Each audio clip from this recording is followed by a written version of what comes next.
Robert Mitchum finally broke his silence about Marilyn Monroe late in life, revealing a truth that few in Hollywood ever dared to admit. Born Robert Charles Derman Mitchum on August 6, 1917, in Bridgeport, Connecticut, he came from humble beginnings marked by hardship.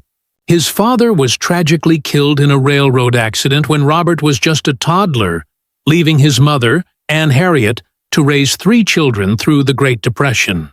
That struggle built Mitchum's resilience and independence, traits that would later define his rugged screen presence. As a restless teenager, he left home at just 14, hopping freight trains across the country and surviving by taking whatever work he could find, from ditch digging and boxing to writing poetry.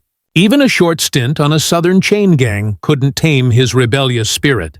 But it did give him a deep understanding of the human condition, something that would make his characters feel painfully real on screen. His journey to stardom was almost accidental. After marrying his childhood sweetheart, Dorothy Spence, Mitchum worked at Lockheed Aircraft in California while dabbling in local theater. His deep voice and natural charisma soon caught the attention of RKO Pictures, launching him into Hollywood stardom.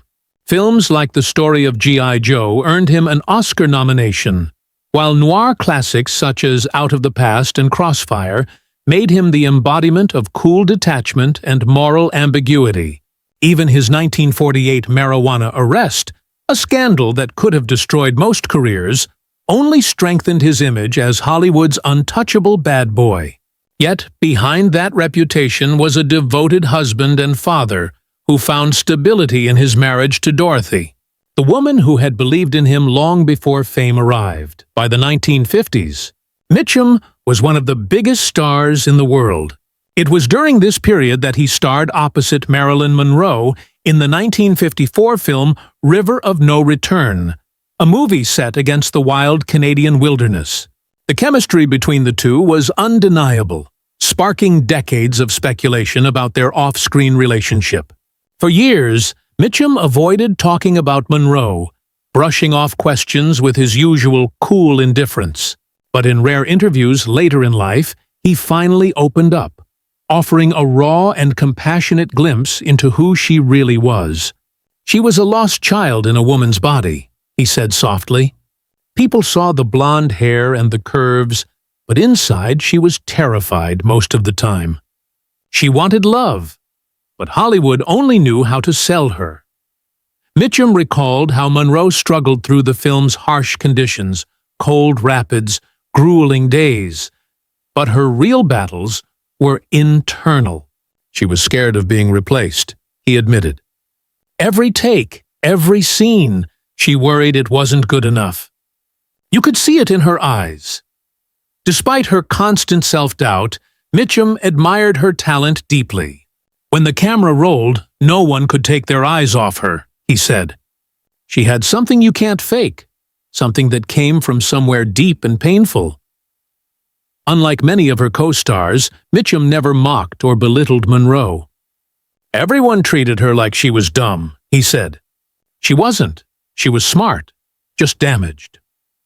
Between takes, Monroe would often confide in him about her loneliness, her troubled childhood, and her fear of never being truly loved.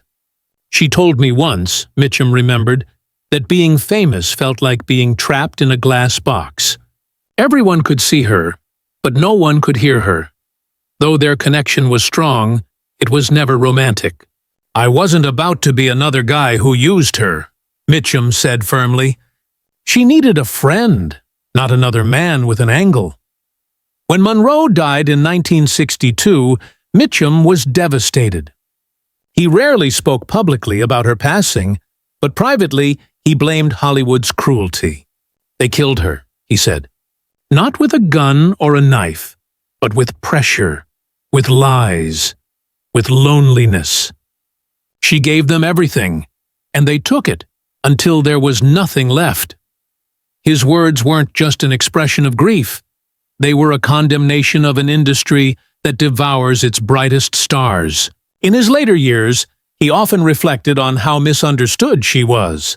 "She wasn't stupid, and she wasn't crazy," he said. She was just too gentle for a world that wanted her to be steel.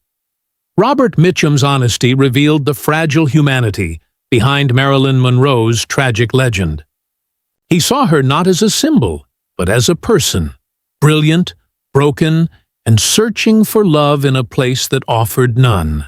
If people had treated her like a person instead of a fantasy, he said quietly, she might still be here.